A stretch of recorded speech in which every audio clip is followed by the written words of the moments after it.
कच्चे तेल में अच्छी रैली रही है। इसके अलावा एल्युमिनियम भी अच्छा कर रहा है। कोल में अच्छे मूव्स देखने को मिले हैं। इसके चलते कोल इंडिया के शेयरों में अच्छी तेजी आई है। ऐसे में वर्तमान ग्लोबल माहौल में कमोडिटी कॉम्प्लेक्स को कैसे प्ले करें और आगे कैसी रह सकती है बाजार की चाल, इस पर बात करने के लिए CNBC आवाज के साथ जुड़े goindiastocks.com के फाउंडर राकेश अरोड़ा ये मेटल सेक्टर पर पैनी नजर रखते हैं। राकेश जी के पास बिजनेस और कैपिटल मार्केट में 25 वर्षों से ज्यादा का अनुभव है। इस बातचीत में उन्होंने कहा कि इस समय 2 थीम्स चल रही हैं। इसमें से पहले है AI थीम, जो कि पिछले 2-3 सालों में एकदम से उठकर सामने आई है। पहले इसकी उम्मीद नहीं थी, लेकिन इसमें अचानक तेजी आई है। ताजे आंकड़ों से पता चलता है कि यूएस में डेटा सेंटर का फोकस कैपेक्स बाकी इंफ्रास्ट्रक्चर कैपेक्स से काफी ऊपर चला गया है। पहली बार ऐसा हुआ है। ये ध्यान में रखने की बात है। Data centres base metal intensive projects होते हैं, यानी इनमें बेस मेटल्स का भारी इस्तेमाल होता है। इनमें काफी मात्रा में कॉपर और एल्युमिनियम जैसे मेटल होते हैं। इस्तेमाल होते हैं।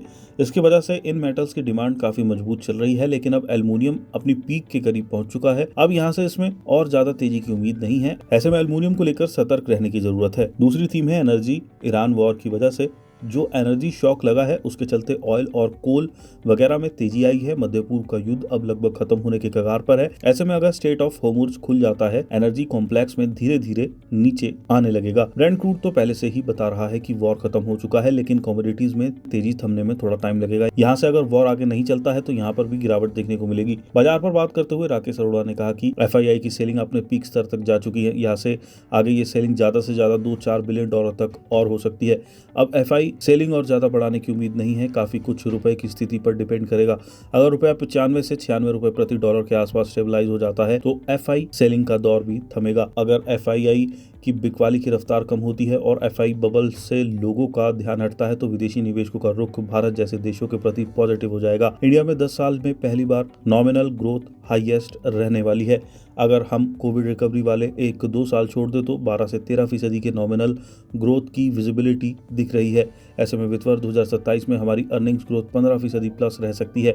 ये मार्केट के ऊपर जाने के लिए और FII के वापस लाने के लिए एक अच्छा ड्राइवर हो सकता है। राकेश अरोड़ा ने अपनी पसंदीदा पिक्स पर बात करते हुए ये कहा कि उनको IT शेयर अच्छे लग रहे हैं। रुपए में गिरावट से IT कंपनियों के मार्जिन में सुधार आएगा। इनकी डील विंस ठीक ठाक ही रही हैं। इनके अर्निंग्स ग्रोथ में अपग्रेड भी देखने को मिला है। इन शेयरों में पिछले कुछ दिनों में अच्छी तेजी आई है, लेकिन अभी भी इनमें 10 से 20% की तेजी और आ सकती है। इसके अलावा फार्मा सेक्टर भी पिछले 2 महीनों से अच्छा कर रहा है। अभी इनमें और तेजी की गुंजाइश बाकी है। इसके अलावा प्राइवेट सेक्टर बैंक्स भी अच्छे लग रहे हैं।